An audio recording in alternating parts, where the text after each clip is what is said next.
ഇന്ന് നമ്മൾ ധ്യാനിക്കുന്ന വചനം 1 യോഹന്നാൻ 4:18. പൂർണ്ണമായ സ്നേഹം ഭയത്തെ ബഹിഷ്കരിക്കുന്നു. ഭയപ്പെടുന്നവൻ സ്നേഹത്തിൽ പൂർണ്ണമായിട്ടില്ല. നമ്മുടെ വഴക്കടിക്കുന്നതിന് സ്വഭാവത്തിന് കാരണം നമ്മുടെ ഭയമാണ്. നമ്മുടെ കോപത്തിന് കാരണം നമ്മുടെ ഭയമാണ്. നമ്മുടെ ഉള്ളിലുള്ള അനുചിതമായി പ്രവർത്തിക്കാനുള്ള കാരണം നമ്മുടെ ഭയമാണ്. നമ്മൾ മറ്റാരെങ്കിലും നമ്മളെ കുറ്റപ്പെടുത്തുമ്പോൾ എന്ന് ചിന്തിക്കുന്നത് കൊണ്ടാണ് നമ്മൾ അതിനേക്കാളും മുമ്പ് അവരെ കയറി കുറ്റപ്പെടുത്തുന്നത്. നമ്മളെ ആരെങ്കിലും നമ്മൾ ഒന്നിനും കൊള്ളാത്തതാണെന്ന് പറയുമോ എന്ന് വിചാരിച്ചിട്ടാണ് നമ്മൾ മറ്റുള്ളവർ ഒന്നിനും കൊള്ളാത്തതാണെന്ന് പറഞ്ഞുകൊണ്ടിരിക്കുന്നത്. കർത്താവിന് യോജിക്കാത്ത വിധത്തിലുള്ള ഒരുപാട് വ്യക്തിത്വത്തിൻ്റെ പ്രധാനപ്പെട്ട റീസൺ നമ്മുടെ ഉള്ളിലുള്ള ഭയമാണ്. അതാണ് ഈശോ എന്ന് നമ്മളോട് പറയണം, അത് എങ്ങനെ എടുത്തു മാറ്റാം. പല കുടുംബങ്ങളും തകരുന്നതിൻ്റെ ആരംഭം എവിടെ നിന്നാണ്? അവർ തമ്മിലുള്ള കലഹത്തിൽ നിന്നാണ്. ആ കലഹം ആരംഭിക്കുന്നതിൻ്റെ കാരണം എന്താണ്? അവരുടെ ഉള്ളിലുള്ള ഭയമാണ്. ഞാൻ തെറ്റ് ചെയ്തുകൊണ്ടാണ് ഇങ്ങനെ സംഭവിക്കുന്നതെന്ന് പറയുമോ എന്ന് വിചാരിച്ചിട്ടാണ് മറ്റൊരു വ്യക്തിയെ നമ്മൾ നീയാണ് തെറ്റുകാരൻ എന്ന് പറയാൻ കാരണം. അനേകം പ്രശ്നങ്ങൾ ഉടലെടുക്കുന്നത് ഭയത്തിൽ നിന്നാണ്. നമ്മൾ കുറ്റപ്പെടുത്തുന്നതും നമ്മുടെ കുടുംബജീവിതം തകരുന്നതിൻ്റെയൊക്കെ വലിയ കാരണം, വലിയ കോപത്തിൻ്റെ, വലിയ തെറി പറയുന്നതിൻ്റെ എല്ലാം പിന്നിലുള്ളൊരു റീസൺ ഭയമാണ്. ഇനി പലവിധ രോഗങ്ങളിലൊരു 60% രോഗങ്ങളുടെയും കാരണവും ഭയമാണ്. മൈഗ്രെയിൻ, തലചുറ്റ്, ഛർദി, ലൂസ് മോഷൻ, ഇങ്ങനെയുള്ള പലതിൻ്റെയും. ഇനി നിങ്ങൾ കുഞ്ഞുമക്കൾ പരീക്ഷ അങ്ങ് എഴുതാൻ വരുമ്പോഴേക്കും അവർക്ക് പനി പിടിക്കുന്നു, കുഞ്ഞുമക്കൾ അവർക്ക് പരീക്ഷ എഴുതുമ്പോഴേക്ക് വിയർക്കുന്നു, ഇങ്ങനെ തുടങ്ങി പല കാര്യങ്ങളും, കാലിൻ്റെ മസിൽ പിടിക്കുന്നു. ഇതിൻ്റെയൊക്കെ ഉള്ളിലുള്ള ഒരു ഭയം വലിയ കാരണമാണ്. നമ്മുടെ വ്യക്തിത്വത്തിലുള്ള വലിയ കുറവുകളാണ് നമ്മളുടെ പല സ്വഭാവത്തിനും രോഗത്തിനും കാരണം. ഈ വ്യക്തിത്വത്തിലുള്ള പല വ്യത്യാസങ്ങളും നമുക്ക് തന്നെ ഇഷ്ടമില്ലാത്ത പല സ്വഭാവ രീതികളും എങ്ങനെ മാറുമെന്നാണ്, വലിയ ഭയം നമ്മളിൽ നിന്ന് എങ്ങനെ മാറുമെന്നാണ് നമ്മൾ ഇന്ന് ധ്യാനിക്കുന്നത്. പൂർണ്ണമായ സ്നേഹം ഭയത്തെ ബഹിഷ്കരിക്കുന്നു. പൂർണ്ണമായി നമ്മളിൽ ഒരു സ്നേഹം ഉണ്ടെങ്കിൽ വന്നാൽ, ഏത് സ്നേഹമാണ്? ദൈവസ്നേഹം വന്നാൽ ഭയം പൂർണ്ണമായിട്ടും വിട്ടുപോകും. അതിന് സംശയമുണ്ടോ? അപ്പോസ്തല പ്രവർത്തനങ്ങൾ നിങ്ങൾ നോക്കണം. ഇത് പരിശുദ്ധാത്മാവ് വരുന്നതിന് മുമ്പ് സ്ലീഹന്മാർ കതകടച്ച് വാതിലടച്ചിരുന്നു. പരിശുദ്ധാത്മാവ് വന്നു കഴിഞ്ഞപ്പോൾ സ്ലീഹന്മാർ എന്ത് ചെയ്തു? സ്ലീഹന്മാർ പറയുന്നുണ്ട്, പത്രോസ് സ്ലീഹ എഴുന്നേറ്റ് എന്ന് പറഞ്ഞു, ഞങ്ങൾ ദൈവത്തെക്കാൾ അധികം നിങ്ങളെയാണോ അനുസരിക്കേണ്ടത്? എവിടെ നിന്ന് കിട്ടി അവർക്ക് ഈ ശക്തി? നമ്മൾ സുപ്രീം കോടതിയുടെ മുന്നിൽ പറയുന്ന വിധത്തിലുള്ള ഈ ശക്തി അവർക്ക് എവിടെ നിന്ന് കിട്ടി? അവർക്ക് പരിശുദ്ധാത്മാവിൽ നിന്ന് കിട്ടി. അതാണ് നമ്മൾ ഇന്ന് ധ്യാനിക്കുന്നത്. പൂർണ്ണമായ സ്നേഹം, പരിശുദ്ധാത്മാവിൻ്റെ സ്നേഹം നമ്മളിൽ നിറഞ്ഞാൽ നമ്മളുടെ വ്യക്തിത്വം അങ്ങേയറ്റം മാറും, നമ്മുടെ ജീവിത രീതി അങ്ങേയറ്റം മാറും, നമ്മളുടെ രോഗങ്ങൾ പലതും അങ്ങേയറ്റം മാറും. പ്രത്യേകിച്ച് കുഞ്ഞുമക്കളിൽ കാണുന്ന പല സ്വഭാവത്തിൻ്റെ, പ്രത്യേകിച്ച് അവരുടെ രോഗങ്ങൾ, മിക്കവാറും കുഞ്ഞുങ്ങൾക്ക് പല ദിവസവും രോഗമാണ്. അതിനൊക്കെ ഒരു വലിയ റീസൺ അവർക്ക് കിട്ടാതെ പോയ സ്നേഹമാണ്. പല വ്യക്തിത്വത്തിലുള്ള പ്രശ്നങ്ങളുടെയും കാരണം അത് രോഗമായിട്ട് രൂപപ്പെടുന്നത് നമുക്ക് കാണാം. അതിൻ്റെ കാരണം വരുന്നത് സ്നേഹക്കുറവ്, മാതാപിതാക്കളുടെ സ്നേഹക്കുറവിലൂടെ കുഞ്ഞുങ്ങളിൽ ഭയം ആരംഭിക്കും. ഈ ഭയത്തിലൂടെ പല രോഗങ്ങൾ ആരംഭിക്കും. ലഭിക്കേണ്ട സ്നേഹം ലഭിക്കാതെ വരുമ്പോൾ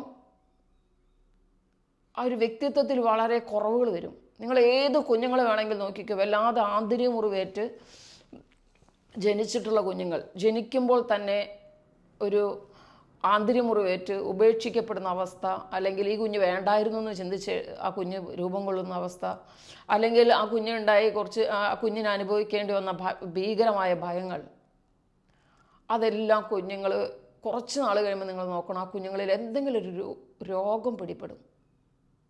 എന്തെങ്കിലും ഒരു മാറാത്ത രോഗം രൂപപ്പെടും. അധികം വൈകാതെ തന്നെ മാറാത്തൊരു രോഗം രൂപപ്പെടും. അതിപ്പോൾ ആ രോഗത്തിന് നമ്മൾ ഡോക്ടേഴ്സ് പല റീസണും പറയും. പക്ഷേ അവർക്കൊരു സൈക്കോളജിക്കൽ, മാനസികമായ ഒരു സമാധാനം ലഭിച്ചാൽ, അതാണ് ഈ പറഞ്ഞത്, ഒരു സ്നേഹം ലഭിച്ചാൽ, ഇനി ഇത് മനുഷ്യരിൽ നിന്ന് കിട്ടിയിട്ട് പൂർണ്ണമാവുന്നൊന്നും വിചാരിക്കേണ്ട, കിട്ടില്ല. അത് നമ്മളെ സംതൃപ്തിപ്പെടുത്തില്ല ഒരിക്കലും. പക്ഷെ പരിശുദ്ധാത്മാവിലൂടെ ലഭിച്ചാൽ ഈ സ്നേഹം നമ്മളിൽ നിറഞ്ഞാൽ, ദൈവ സ്നേഹം നിറഞ്ഞാൽ ഒരുപാട് വ്യക്തിത്വത്തിൽ വലിയ മാറ്റം വരും. നമ്മുടെ വ്യക്തിത്വം അങ്ങനെ തന്നെ മാറും. കർത്താവ് ജോഷയോട് പറയുന്നത്, നീ ശക്തനും ധീരനുമായിരിക്കും. എങ്ങനെയാണ് ഒരു വ്യക്തി ശക്തനും ധീരനുമായി വരുന്നത്? അവൻ്റെ ദൈവത്തിൻ്റെ സ്നേഹം അവന് നിറയണം. അതാണ് വിശുദ്ധ പൗലോസ്ലീഹ ആ വരങ്ങളെക്കുറിച്ചും ദാനങ്ങളെക്കുറിച്ചും ഒക്കെ ഇങ്ങനെ പറഞ്ഞു. നമുക്കിങ്ങനെ കാണാം. 1 കൊരിന്ത്യർ 12-ാം അധ്യായത്തിൽ വരങ്ങളും ദാനങ്ങളും അതിൻ്റെ ശക്തി ഇതെല്ലാം പറഞ്ഞു. 13-ാം അധ്യായത്തിൽ വിശുദ്ധ കൊരിന്ത്യക്കാർക്ക് എഴുതിയ ലേഖനം 13-ാം അധ്യായത്തിൽ വിശുദ്ധ പൗലോസ്ലീഹ പറഞ്ഞു, മലയെ മാറ്റാൻ തക്ക വിശ്വാസം എനിക്കുണ്ടായാലും എല്ലാ ദൂതന്മാരുടെ ഭാഷയും ഞാൻ സംസാരിച്ചാലും, മലയെ മാറ്റാൻ തക്ക വിശ്വാസം ഉണ്ടായാലും, സ്വർഗത്തിലെ എല്ലാ രഹസ്യങ്ങളും ഞാൻ ഗ്രഹിച്ചാലും, എൻ്റെ ശരീരം വിട്ടുകൊടുത്താലും, ദഹിപ്പിക്കാൻ വിട്ടുകൊടുത്താലും, എല്ലാവിധ കാര്യങ്ങളും ചെയ്താലും സ്നേഹമില്ലെങ്കിൽ ഞാൻ വട്ടപൂജയാണെന്ന് വിശുദ്ധ പൗലോസ്ലീഹ എഴുതി വെച്ചു. നിങ്ങൾ പ്രവചനവരത്തിന് വേണ്ടി പ്രാർത്ഥിക്കുവിൻ എന്ന് പറഞ്ഞ വിശുദ്ധ പൗലോസ്ലീഹ പറയാണ്, സ്നേഹമാണ് സർവോത്കൃഷ്ടം. വിശ്വാസം, സ്നേഹം, പ്രത്യാശ നിലനിൽക്കുന്നു. സ്നേഹമാണ് സർവോത്കൃഷ്ടം. കാരണം ഒരു വ്യക്തിത്വത്തെ ദൈവീകമാക്കുന്നത്, നിന്റെ വ്യക്തിത്വത്തെ ദൈവീകമാക്കുന്നത് സ്നേഹമാണ്. വലിയ മിറക്കിൾസ് ആണ് നമ്മുടെ ജീവിതത്തിൽ വരിക സ്നേഹം നിറഞ്ഞാൽ. ഇന്ന് നമ്മൾ ധ്യാനിക്കുന്ന 1 യോഹന്നാൻ 4:18. ഇനി 4:16 നമുക്കിങ്ങനെ കാണാം, ദൈവം സ്നേഹമാണ്, സ്നേഹത്തിൽ വസിക്കുന്ന ദൈവത്തിലും ദൈവം അവനിലും വസിക്കുന്നു. ദൈവം സ്നേഹമാണ്, സ്നേഹത്തിൽ വസിക്കുന്ന ദൈവത്തിലും ദൈവം അവനിലും വസിക്കുന്നു. ദൈവ സ്നേഹം ഉള്ളവൻ എവിടെ വസിക്കുന്നു? ഈശോ പറഞ്ഞ്, ദൈവത്തിൽ വസിക്കും. സ്നേഹം നിറഞ്ഞ വ്യക്തി ദൈവത്തിൽ വസിക്കും. അതാണ് ഇസ്രായേൽ ജനം എങ്ങനെയാണ് മരുഭൂമിയിലൂടെ ജീവിച്ചത്. അവർ ദൈവത്തിൻ്റെ കൂടെ ജീവിച്ചു. അവരെ ആരെങ്കിലും വേദനിപ്പിച്ചോ? അവരെ തോൽപ്പിക്കാൻ ആർക്കെങ്കിലും സാധിച്ചോ? അവർക്ക് ഭക്ഷണം ഉണ്ടായിരുന്നില്ലേ? അവർക്ക് എന്തെങ്കിലും രോഗം വന്ന് തകർന്നു പോയോ? ഒരു ദൈവം മേഘസ്തംഭമായി പകലും ചൂടേൽക്കാതിരിക്കാൻ, ഒരു ദൈവം അഗ്നിസ്തംഭമായി രാത്രിയിൽ ഭയപ്പെടാതിരിക്കാൻ, അങ്ങനെ ഒരു അവസ്ഥ നിൻ്റെ ജീവിതത്തിൽ വരും. എങ്ങനെ? ദൈവം സ്നേഹമാവുന്നു, സ്നേഹത്തിൽ വസിക്കുന്നു, ദൈവത്തിലും ദൈവം അവനിലും വസിക്കുന്നു. യോഹന്നാൻ്റെ സുവിശേഷം 14:23, എന്നെ സ്നേഹിക്കുന്നവൻ എൻ്റെ കൽപ്പന പാലിക്കും, അപ്പോൾ എൻ്റെ പിതാവ് അവനെ സ്നേഹിക്കും. ഞങ്ങൾ ആരാന്നറിയാമോ? പിതാവും പുത്രനും പരിശുദ്ധാത്മാവും അവനിൽ വന്ന് വാസം ഉറപ്പിക്കും. നമ്മൾ ഈ ഭിക്ഷക്കാരന്മാരെ പോലെ എന്തെങ്കിലും തരണേന്ന് പറഞ്ഞുകൊണ്ട് നടക്കുക. കർത്താവ് പറയുകയാണ്, നിങ്ങൾ സ്നേഹത്തിൽ പൂർണ്ണരായാൽ, ദൈവം സ്നേഹമാവുന്നു, സ്നേഹത്തിൽ നിങ്ങൾ പൂർണ്ണരായാൽ, എന്നെ സ്നേഹിക്കുന്നവൻ എൻ്റെ കൽപ്പന പാലിക്കും. സ്നേഹം എവിടേക്ക് നമ്മൾ നയിക്കുന്നതെന്ന് നോക്കണം. ആത്മീയതയുടെ അങ്ങേ അറ്റത്തിലേക്ക് സ്നേഹം നമ്മളെ നയിക്കും. കർത്താവിന് ഇഷ്ടമില്ലാത്ത പല സ്വഭാവം നമ്മളിൽ കാണാം. അതിൽ പ്രത്യേകിച്ച് വെറുപ്പ്, വൈരാഗ്യത്തോടുള്ള സംസാരം, പിന്നെ കോപിക്കൽ, പിന്നെ കുറ്റപ്പെടുത്തൽ, പിന്നെ കലഹിക്കൽ. ഇതിൻ്റെ എല്ലാം കാരണം സ്നേഹമില്ലാത്തതാണെന്ന് പറഞ്ഞ് നിങ്ങൾ വിശ്വസിക്കുമോ? സ്നേഹമില്ലാത്തതാണ്. സ്നേഹം, പൂർണ്ണമായ സ്നേഹം ഭയത്തെ ബഹിഷ്കരിക്കുന്നു. ഇനി പലരുടെയും ജീവിതത്തിൽ നമ്മൾ കാണുന്ന വേറൊരു കാര്യമാണ് മനുഷ്യരുടെ പ്രീതി അന്വേഷിക്കൽ. പല നല്ല കാര്യം ചെയ്യണമെന്ന് ആ വ്യക്തിക്ക് ആഗ്രഹം ഉണ്ടാവും, ആ വ്യക്തി അത് ചെയ്യില്ല. കാരണം എന്താണെന്നറിയോ? ഗലാത്യ 1:10 പറഞ്ഞു, നിങ്ങൾ ഇപ്പോഴും മനുഷ്യരുടെ പ്രീതിയാണ് അന്വേഷിക്കുന്നത്, ദൈവത്തിൻ്റെ ദാസനാവാൻ നിനക്ക് പറ്റുകയില്ല. പല കാര്യങ്ങളും പലരും ചെയ്യാത്തതിൻ്റെ കാരണം, ഇപ്പം നമ്മൾ പ്രാർത്ഥനയെക്കുറിച്ച് ആരെങ്കിലോടും പറയില്ല. എന്താ കാരണം? നമുക്ക് അവരുടെ പ്രീതി ആണ് നമ്മൾ ആഗ്രഹിക്കുന്നത്, ദൈവത്തെക്കാൾ അധികം മനുഷ്യരുടെ പ്രീതിയാണ്. ഇത് ധ്യാനം കൂടി വലിയ അത്ഭുതം നടക്കൂട്ടോ, നിങ്ങളുടെ രോഗമൊക്കെ മാറും നമ്മൾ പറയില്ല. കർത്താവ് എന്താ പറഞ്ഞേ? ലൂക്ക 12:8 കർത്താവ് പറയാം, എന്നെ ഏറ്റു പറയുന്നവനെ എൻ്റെ പിതാവിൻ്റെ മുന്നിൽ ഞാൻ ഏറ്റു പറയും, എന്നെ നിന്ദിക്കുന്നവനെ ഞാനും നിന്ദിക്കും. നിങ്ങൾ എന്നെ ഏറ്റു പറയാൻ മടിക്കുന്നെങ്കിൽ എൻ്റെ പിതാവിൻ്റെ മുന്നിൽ നിങ്ങളെ ഏറ്റു പറയാൻ ഞാനും മടിക്കും. എന്നിട്ട് നമുക്ക് എന്നാ മടിയാണെന്നറിയോ? എന്താ അതിൻ്റെ കാരണം? അതൊക്കെ ഈ ഭയമാണ്. ഇതിൻ്റെ ഒക്കെ പിന്നിലുള്ള മനുഷ്യപ്രീതി അന്വേഷിക്കുന്നതിൻ്റെ ഒക്കെ റീസൺ ഇരിക്കുന്നത് ഭയമാണ്. നമുക്ക് ഭയപ്പെടുത്തുന്ന ഒരു രോഗമാണ് എന്ത്? മാനസിക ഡിപ്രഷൻ. നമ്മൾ നമുക്ക് സഹിക്കാൻ പറ്റൂല. നമ്മുടെ കുടുംബത്തിൽ ആർക്കെങ്കിലും അങ്ങനെയൊക്കെ വരുന്നത് കാണുന്നത് നമുക്ക് വലിയ സഹിക്കാൻ പറ്റാത്ത അവസ്ഥയാണ്. അതിൻ്റെ ഒരു റീസൺ എവിടെയാണ് ഇരിക്കുന്നതെന്നറിയോ? ഭയത്തിലിരിക്കുന്നത്. ഭയപ്പെടുത്തുന്ന പല കാര്യങ്ങൾ നിറഞ്ഞ് എല്ലാം ഭയമായിട്ട് മാറുകയാണ്. അങ്ങനെയുള്ളവരൊക്കെ പെട്ടെന്ന് ഹീലാവാനുള്ള വചനം കൂടിയാണ് ഇന്നത്തെ വചനം. വചനം ദൈവമാണ്. ഈ വചനത്തിൻ്റെ അവസാനം ഞങ്ങൾ നടത്തുന്ന ഒരു സുംപ്രാർത്ഥനയുണ്ട്. നമ്മൾ നടത്തുന്ന സുംപ്രാർത്ഥനയിൽ നടക്കുന്ന അത്ഭുതങ്ങളുടെ സാക്ഷ്യം കാണാം. അത് സംഭവിക്കുന്നത് വചനത്തിലൂടെയാണ്. വചനം ദൈവമാണ്. നിങ്ങളുടെ മാനസിക രോഗം ആയിക്കൊള്ളട്ടെ, എന്ത് രോഗമായിക്കൊള്ളട്ടെ, ഡിപ്രഷൻ ആയിക്കൊള്ളട്ടെ, എന്തും ആയിക്കൊള്ളട്ടെ, വചനം കേൾക്കുന്ന സമയത്ത് നിങ്ങൾ പ്രാർത്ഥിക്കണം, കർത്താവേ എൻ്റെ ജീവിതത്തിൽ ഇന്ന പ്രശ്നമുണ്ട്. അത് തന്നെ പ്രാർത്ഥിച്ചുകൊണ്ടിരിക്കരുത്. വചനത്തെ നിങ്ങൾ കേട്ടുകൊണ്ട് വചനത്തെ സ്വീകരിക്കുക, വചനത്തിൽ സന്തോഷിക്കുകയോ ഒക്കെ ചെയ്യുമ്പോൾ എന്ത് സംഭവിക്കുന്ന അറിയാമോ? വെളിപാട് 3:20 കർത്താവ് പറയുന്നു, എൻ്റെ സ്വരം കേട്ട് വാതിൽ തുറന്നു വന്നാൽ ഞാൻ നിങ്ങളുടെ ഉള്ളിൽ പ്രവേശിക്കും. വചനത്തിൻ്റെ സമയത്ത് അങ്ങനെയാണ് രോഗശാന്തി സംഭവിക്കുന്നത്. നിങ്ങൾ ഈ വചനം കേൾക്കുമ്പോൾ ശരിയാണല്ലോ, ഇതൊക്കെ എന്നിലുണ്ട്. അങ്ങനെ നിങ്ങൾ വചനത്തെ നിങ്ങളുടെ ഉള്ളിലേക്ക് സ്വീകരിക്കുകയാണ്. നിങ്ങളറിയാതെ നിങ്ങളുടെ ഹൃദയവാതിലുകൾ തുറക്കപ്പെടുകയാണ്. ഉടനെ രോഗശാന്തികളും, ഉടനെ നിങ്ങളുടെ ഭയം വിട്ടുപോകും, ഉടനെ പൈശാചിക അധികാരങ്ങൾ വിട്ടുപോകും. വചനം എന്താണ്? വചനം ദൈവമാണ്. ദൈവത്തെ കണ്ട പിശാച് വിട്ടുപോകും. അവനെ ഭാഗത്തൊന്നും ഉണ്ടായിരിക്കില്ല. അതുകൊണ്ടാണ് ഈ ധ്യാനകേന്ദ്രങ്ങളിലെല്ലാം ഇത്ര പേർക്ക് വചനങ്ങൾ പ്രഘോഷിക്കപ്പെടുന്നത്. വചനത്തിലൂടെയാണ് അത്ഭുതം നടക്കുന്നത്. വചനത്തിലൂടെയാണ് രോഗശാന്തികൾ സംഭവിക്കുന്നത്. വചനത്തിലൂടെയാണ് വിടുതൽ സംഭവിക്കുന്നത്. ഇന്ന് നമ്മൾ ധ്യാനിച്ച വചനം ഏതാണ്? പൂർണ്ണമായ സ്നേഹം ഭയത്തെ ബഹിഷ്കരിക്കും. 1 കൊരിന്ത്യർ 13, 4, 5, 6 വചനങ്ങൾ നിങ്ങൾക്ക് ഇങ്ങനെ കാണാം. സ്നേഹം ദീർഘക്ഷമയും ദയുള്ളതാണ്. ഈ സ്നേഹം നിറയാതെ നിങ്ങൾക്ക് ക്ഷമിക്കാൻ സാധിക്കില്ല. ക്ഷമിക്കാതെ ദൈവം നിങ്ങളുടെ കാര്യത്തിൽ ഇടപെടുക പോലുമില്ല. കർത്താവ് തന്നെ പറയുന്നുണ്ട്, നിന്നോട് ആർക്കെങ്കിലും വിരോധമുണ്ടെന്ന് നിനക്ക് തോന്നിയാൽ നീ ബലിവസ്തു അവിടെ വെച്ചിട്ട് നീ തിരിച്ചു പോക്കോ, നീ ബലിയർപ്പിക്കാൻ പോലും വരണ്ട. അപ്പോൾ ക്ഷമിക്കാൻ പറ്റാത്ത വലിയ തകർച്ച നമ്മുടെ ജീവിതത്തിലേക്ക് നൽകിയവരോട് നമ്മളെങ്ങനെ ക്ഷമിക്കും? അതേ ഞാൻ പറഞ്ഞേ, സ്നേഹം നിറഞ്ഞാൽ ഇന്നലെ വരെ ചെയ്ത കാര്യങ്ങൾ മുഴുവൻ ഇപ്പോൾ നിങ്ങൾ മറന്നുപോകും. അതൊരു മാജിക്കാണെന്നാണ് ഞാൻ പറയും. മാജിക്കാണ്. ക്ഷമിക്കാൻ സാധിക്കാമെന്ന് അല്ല ഞാൻ പറയുന്നത്, മറന്നു പോകും നിങ്ങൾ എന്നിട്ട് ആ വ്യക്തിയെ വീണ്ടും സ്നേഹിക്കും. ആ വ്യക്തി ചെയ്ത ക്രൂരത മുഴുവൻ മറന്നുപോയിട്ട് വീണ്ടും സ്നേഹിക്കും. അത്ര ഒരു മാജിക്കൽ വചനമാണ് എന്ത്? സ്നേഹം ദീർഘക്ഷമയും ദയുള്ളതാണ്. അടുത്ത് നോക്കിയ സ്നേഹം കോപിക്കുന്നില്ല. ഞാൻ പറഞ്ഞില്ലേ, ഒരു വ്യക്തി കോപിക്കുന്നത്, കലഹിക്കുന്നത്, ലോകത്തോളം തെറി മുഴുവൻ വിളിച്ചു പറയുന്നത് എന്താണ്? ആ വ്യക്തിയുടെ ഉള്ളിലുള്ള സ്നേഹക്കുറവാണ്. അതുപോലെ തന്നെ മറ്റുള്ളവരോടുള്ള ഭയമാണ്. ആ വ്യക്തിക്ക് തന്നെ അറിയാം എൻ്റെ പേഴ്സണാലിറ്റി ഫ്ലോപ്പാണെന്ന്. അപ്പോൾ ഇത് മറ്റുള്ളവർ ഈ ഫ്ലോപ്പ് പേഴ്സണാലിറ്റി കണ്ടുപിടിക്കുമെന്ന് ഉള്ള ഭയമാണ് ഈ വ്യക്തി എന്ത് ചെയ്യുന്നത്? വലിയ തെറിയും വലിയ ഷൗട്ടിങ്ങും വലിയ കോപവും. സ്നേഹം അനുചിതമായി പെരുമാറുന്നില്ല.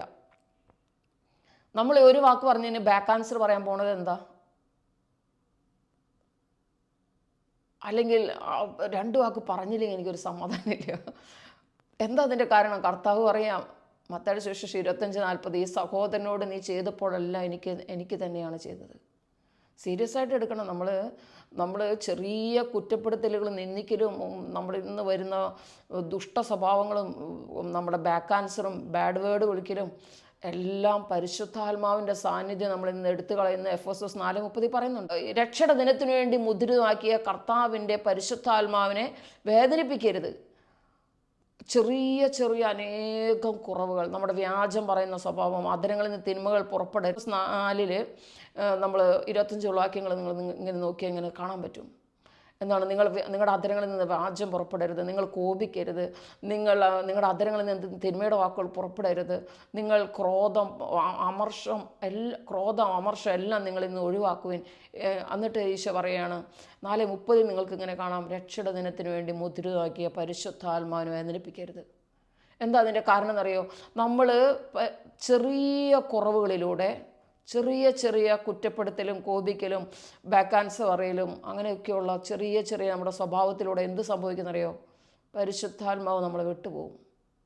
അപ്പം അങ്ങനെ വിട്ടുപോകാതിരിക്കാൻ, നമ്മളിൽ നിന്ന് വിട്ടുപോകാതിരിക്കാൻ നമ്മൾ പല മേഖലകൾ, അതായത് ഈ കുറ്റപ്പെടുത്തലും കോപിക്കലും ഇതെല്ലാം നമ്മളിന്ന് പോകണം. ഇന്ന് എങ്ങനെ അതെല്ലാം നമ്മളിന്ന് പോകുന്ന നമ്മൾ ധ്യാനിച്ചത്? സ്നേഹം നിറയുമ്പോൾ ഈ കുറ്റപ്പെടുത്തലും കോപിക്കലും ബാക്ക് ആൻസർ പറയലും എല്ലാം നമ്മളിന്ന് പോകും. 1 കൊരിന്ത്യർ 13 നിങ്ങൾ നോക്കിയാൽ 4-ാം വാക്യം, സ്നേഹം അനുചിതമായി പെരുമാറുന്നില്ല. ഒരാൾക്ക് ഇഷ്ടമില്ലാത്ത വിധത്തിൽ നമ്മൾ സംസാരിക്കാനും പെരുമാറാനും കാരണം എന്താണ്? നമ്മളിൽ സ്നേഹമില്ലാഞ്ഞിട്ടാണ്. എല്ലാ കോപവും അമർഷവും ക്രോധവും അട്ടഹാസവും ദൂഷണവും വ്യാജം പറയുന്നതും അധരങ്ങളിൽ നിന്ന് തിന്മയുടെ വാക്കുകൾ പുറപ്പെടുന്നതും എല്ലാം നമ്മളിന്ന് വിട്ടുപോയി പുണ്യങ്ങൾ നിറഞ്ഞ ആത്മാവായിട്ട് മാറും. ഈ പുണ്യങ്ങൾ നിറഞ്ഞ ആത്മാവായി മാറുന്നത് ഇങ്ങനെയാണ്, സ്നേഹം നിറയുമ്പോൾ.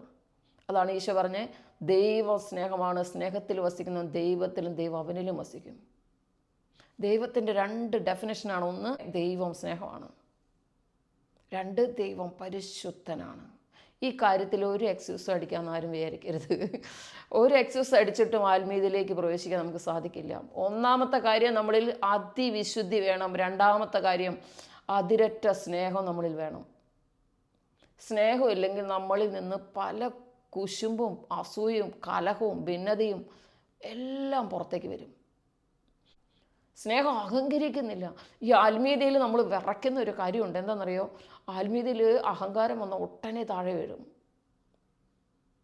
ആത്മീയത ലഭിച്ചവർക്കെല്ലാം പേടിക്കുന്ന ഒരു കാര്യമാണ്. നിങ്ങൾ മാലാഖ പിശാചായത് എങ്ങനെയാണ്? അഹങ്കാരത്തിലൂടെയാണ്. ഈ അഹങ്കാരം എങ്ങനെ പോകും? അതാണ് സ്നേഹം നിറഞ്ഞ അഹങ്കരിക്കുന്നില്ല. സ്നേഹം നിറഞ്ഞവൻ അഹങ്കരിക്കുന്നില്ല. വചനം പറയുകയാണ്, സ്നേഹം അഹങ്കരിക്കുന്നില്ല. ഇനി അനേകം രോഗങ്ങൾ നമ്മളിൽ നിന്ന് പോകാനും സ്നേഹം നിറഞ്ഞാൽ മതി. അനേക രോഗങ്ങൾ, പ്രത്യേകിച്ച് മനസ്സുമായി ബന്ധപ്പെട്ടാണ് നമ്മുടെ രോഗങ്ങളെന്ന് സകല ഡോക്ടേഴ്സും പറയും. മനസ്സിനൊരു ശക്തി കിട്ടിയാൽ അവൻ വലിയ മരണത്തിലേക്കൊന്നും പെട്ടെന്ന് പോവില്ല. പക്ഷെ മനസ്സിന് ശക്തിയില്ലാത്തവൻ പെട്ടെന്ന് തകർന്നു പോകും. പലവിധ രോഗങ്ങൾ ഒന്നിനു പുറകെ ഒന്നിനായിട്ട് ഇങ്ങനെ റിപ്പീറ്റ് ചെയ്തുകൊണ്ടിരിക്കും. മനസ്സിന് ശക്തിയുള്ളവൻ ശക്തനും ധീരനുമായിരിക്കും. ആ മനഃശക്തിയൊക്കെ എവിടെ നിന്ന് കിട്ടുന്നത്? സ്നേഹത്തിൽ നിന്ന് കിട്ടുന്നത്. നിങ്ങളിലൊന്ന് ദൈവസ്നേഹം നിറഞ്ഞു നോക്കി, സകലമായ രോഗങ്ങൾ നമ്മളിന്ന് മാറിപ്പോകും. സകല രോഗങ്ങളും, നമ്മുടെ ആന്തരിക മുറിവുകളൊക്കെ മാറി നമ്മൾ ശക്തനും ധീരനുമായി മാറും. ഒരു നിമിഷം നമ്മൾ കേട്ട വചനത്തെ ധ്യാനിക്കാം. സ്നേഹം നിറഞ്ഞാൽ നമ്മുടെ ജീവിതം തന്നെ മാറും. നമ്മുടെ രോഗങ്ങൾ മാറും. നമ്മുടെ ഭയം മുഴുവൻ മാറും. നമ്മുടെ ആത്മീയത അങ്ങ് വളരും. ഇല്ലാതെ ആത്മീയത വളരില്ല. കാരണം ദൈവത്തിന് സ്നേഹമില്ലാത്തൊരു വ്യക്തിയിൽ വന്ന് വസിക്കാൻ സാധ്യമല്ല. എന്നെ സ്നേഹിക്കുന്നവൻ എൻ്റെ കൽപ്പന പാലിക്കും, അപ്പോൾ പിതാവ് നിങ്ങളിൽ വന്ന് വസിക്കും, വാസം ഉറപ്പിക്കും. പിതാവും പുത്രനും പരിശുദ്ധാത്മാവും നിങ്ങളിൽ വന്ന് വാസം ഉറപ്പിക്കുന്ന ഈശോ പറയുന്നു. ഈശോയുടെ സ്നേഹം നിറയാൻ വേണ്ടി പ്രാർത്ഥിക്കുക. കേൾക്കുന്ന ഈ വചനത്തിൻ്റെ അനന്തശക്തിയാൽ പല രോഗങ്ങളും നിങ്ങളിൽ നിന്ന് മാറിപ്പോവും. നിങ്ങളൊരു രോഗശാന്തിയും ഒക്കെ പ്രതീക്ഷിക്കുന്ന വ്യക്തിയാണെങ്കിൽ നിങ്ങൾ കണ്ണുകളടച്ച് പ്രാർത്ഥിച്ച് ഈ സമയത്ത് ശാന്തമായിട്ട് ഇരുന്ന് ഈ വചനം കേൾക്കുക. വലിയ അത്ഭുതങ്ങളും അടയാളങ്ങളും നിങ്ങൾക്ക് ഈ വചനത്തിലൂടെ കാണാൻ പറ്റും. ഞങ്ങൾ നടത്തുന്ന ഒരു സൂം പ്രാർത്ഥനയുണ്ട്. അതിലൂടെ നടക്കുന്ന രോഗശാന്തികളുടെ ഒരു സാക്ഷ്യം നമുക്കിപ്പോൾ കാണാം. നിങ്ങളും പ്രാർത്ഥിക്കുക, കർത്താവ് ഈ വചനത്തിലൂടെ എന്നിൽ സ്നേഹം നിറയുന്നതിന് വേണ്ടി. അതുപോലെ നിങ്ങളുടെ അത്യാവശ്യമുള്ള, നിങ്ങൾ വലിയ വേദന അനുഭവിക്കുന്ന കാര്യങ്ങളിൽ കർത്താവ് ഈ വചനത്തിൻ്റെ അനന്തശക്തിയാൽ പ്രവർത്തിക്കണേ എന്ന് പ്രാർത്ഥിക്കുക. വലിയ അത്ഭുതം നിങ്ങൾക്ക് കാണാൻ പറ്റും. നിങ്ങളുടെ ജീവിതത്തിലും കർത്താവ് പ്രവർത്തിക്കും. അങ്ങനെ പ്രവർത്തിച്ച് കഴിയുമ്പോൾ നിങ്ങൾക്ക് ഈ വചനം ഇഷ്ടമായെന്ന് കാണുമ്പോൾ നിങ്ങൾ മറ്റുള്ളവർക്ക് ഷെയർ ചെയ്യുക. ദൈവരാജ്യത്തെ തടയരുത്. നമുക്കിപ്പോൾ ഞങ്ങൾ ഈ വചനത്തിൻ്റെ അനന്തശക്തിയാൽ നടക്കുന്ന രോഗശാന്തികളുടെ ഒരു സാക്ഷ്യം കാണാം. ഈശോ മിശിഹായ്ക്ക് സ്തുതിയായിരിക്കട്ടെ. ഈശോ മിശിഹായ്ക്ക് സ്തുതിയായിരിക്കട്ടെ. എൻ്റെ പേര് ബെറ്റി മനോജ്. ഞാൻ ഇടുക്കി കഞ്ഞിക്കുഴിയിലാണ് താമസിക്കുന്നത്. എനിക്ക് 25 വയസ്സ് മുതൽ നടുവേദനയായിരുന്നു. നട്ടലിൻ്റെ 4 കണ്ണി അകലുകയും ഒരു ഡിസ്ക് പുറത്തോട്ട് തള്ളി പോരുകയും ചെയ്തു. എന്നെ കാണിച്ച ഡോക്ടർമാരെല്ലാം പറഞ്ഞു ഓപ്പറേഷൻ കൂടാതെ ഇത് മാറത്തില്ലെന്നാണ് പറഞ്ഞത്. എനിക്ക് ഈയിടെ യൂട്രസ് എൻ്റെ റിമൂവ് ചെയ്തു. അത് കഴിഞ്ഞപ്പം മുതൽ എനിക്ക് നട്ടൽ വളഞ്ഞു പോകുന്ന കണക്കൊരവസ്ഥയായിരുന്നു. ഞാൻ ബെൽറ്റ് കെട്ടിക്കൊണ്ടായിരുന്നു ജോലിയും പണികളെല്ലാം ചെയ്തുകൊണ്ടിരുന്ന. ഞാൻ ഈ ഗ്രൂപ്പിൽ ചേർന്ന് ഒരു ദിവസം ബെൽറ്റ് കെട്ടി പ്രാർത്ഥിച്ചുകൊണ്ടിരുന്നപ്പം ബിന്ദു സിസ്റ്റർ പറഞ്ഞു, ബെൽറ്റ് കെട്ടി ഇരുന്ന് പ്രാർത്ഥിക്കുന്ന ഒരു പൊക്കം കുറഞ്ഞൊരു വ്യക്തിയെ ഈശോ സൗഖ്യപ്പെടുത്തുമെന്ന് പറഞ്ഞു. ഞാൻ അത് വിശ്വസിച്ച് ഞാൻ ദൈവത്തിന് നന്ദി പറഞ്ഞ് പ്രാർത്ഥിച്ചു. അതിൻ്റെ ഫലമായി എനിക്ക് ഈശോ സൗഖ്യം തന്നു. ഞാനിപ്പോൾ ഒരു ബെൽറ്റും കെട്ടിക്കൊണ്ട് നടന്നല്ല ജോലി പണിയും ചെയ്യുന്നത്. ഉപവാസം എടുക്കാനുള്ള കൃപ ലഭിച്ചു. കുഞ്ഞുങ്ങൾക്ക് ജോലി നൽകി അനുഗ്രഹിച്ചു. മകന് നല്ല മാർക്ക് നൽകി ഈശോ അനുഗ്രഹിച്ചു. ഇതെല്ലാം ഞാൻ ഈ ഗ്രൂപ്പിൽ ചേർന്ന് പ്രാർത്ഥിച്ചതിൻ്റെ ഫലമായി ദൈവം തന്ന അനുഗ്രഹങ്ങളാണ്. അതുപോലെ 2 മാസം മുന്നേ ഞാൻ 50 കിലോ ഉള്ള ഒരു ഭാരത്തിന് പിടിച്ചു കൊടുത്തു. അത് കഴിഞ്ഞപ്പം മുതൽ എനിക്ക് 1 മാസത്തേക്ക് നടുവിനെല്ലാം ഭയങ്കര പ്രശ്നമായിരുന്നു. ഭയങ്കര വേദനയും ബുദ്ധിമുട്ടുകളും ആയിരുന്നു. അന്നേരം ഞാനത് ഈ ഗ്രൂപ്പിനോട് ചേർന്ന് പ്രാർത്ഥിച്ചു. ഞാൻ ഒരു ദിവസം ബിന്ദു സിസ്റ്റർ പ്രാർത്ഥനയുടെ ഇടയിൽ പറഞ്ഞു, പിന്നെ നട്ടെല്ലകന്നു പോയൊരു വ്യക്തിയുടെ നട്ടെല്ലാം അടുക്കുന്നതായിട്ട് ഈശോ കാണിക്കുന്നുവെന്ന്. 2 സൈഡിൽ നിന്നും ആരോ തള്ളി അടുപ്പിക്കുന്ന പോണക്കുള്ള ഒരു അനുഭവം എനിക്കുണ്ടായി. ഭയങ്കരമായിട്ടുള്ള ഒരു വേദനയും ഇങ്ങനെ ആരോ ഇങ്ങനെ 2 സൈഡിൽ നിന്ന് ഇങ്ങനെ തള്ളിപ്പിടിക്കുന്ന പോണക്കുള്ള ഒരു അനുഭവം എനിക്കുണ്ടായി. അത് കഴിഞ്ഞ് പിന്നെ എനിക്ക് ആ വേദനയോ ബുദ്ധിമുട്ടുകളോ ഒരിക്കലും ഇല്ല. ഇപ്പം 3 മാസത്തോളമായി വേറെ പ്രശ്നങ്ങളൊന്നും ഇല്ലാതെ പോകുന്നു. പിന്നെ ഞാൻ ഒരു ദിവസം ഈ ഗ്രൂപ്പിനോട് ചേർന്ന് പ്രാർത്ഥിച്ചുകൊണ്ടിരുന്നു. ഞാൻ ഈശോയോട് പ്രാർത്ഥിക്കുമായിരുന്നു. എനിക്കൊരു സ്റ്റോർ റൂമും ഒരു കിച്ചണും പുതിയതായിട്ട് പണിയാൻ വേണ്ടി, തീ കത്തിക്കുന്ന അടുക്കള പണിയാൻ വേണ്ടി ഗ്രൂപ്പിനോട് ചേർന്ന് ഇന്നും പ്രാർത്ഥിക്കുമായിരുന്നു. അതിൻ്റെ ഫലമായി ഈശോ ഈ ഗ്രൂപ്പിൽ ചേർന്ന് പ്രാർത്ഥിച്ചുകൊണ്ടിരുന്നപ്പം ബിന്ദു സിസ്റ്റർ പറഞ്ഞു, കരി പിടിച്ചൊരു ഭിത്തി ഈശോ കാണിക്കുന്നു, അവിടെ ഒരു റൂം പണിയുന്നതായിട്ട് കാണിക്കുന്നുവെന്ന്. ആ വ്യക്തിയെ ഈശോ അനുഗ്രഹിക്കുന്നുവെന്ന് ഞാനാണെന്ന് അത് ഉറച്ചു വിശ്വസിച്ച് പ്രാർത്ഥിച്ചു. 3 ദിവസം മുന്നേ ഞങ്ങളതിൻ്റെ വാർക്ക് പൂർത്തീകരിച്ചു. ദൈവം നല്ല രീതിയിൽ അത് എനിക്ക് പണിത് തന്നു. ഇത്രയും വലിയ അനുഗ്രഹങ്ങൾ തന്ന ഈശോയ്ക്ക് ഞാൻ കോടാനുകോടി നന്ദിയും സ്തുതിയും ആരാധനയും സമർപ്പിക്കുന്നു. യേശുവേ നന്ദി, യേശുവേ സ്തുതി, യേശുവേ സ്തോത്രം.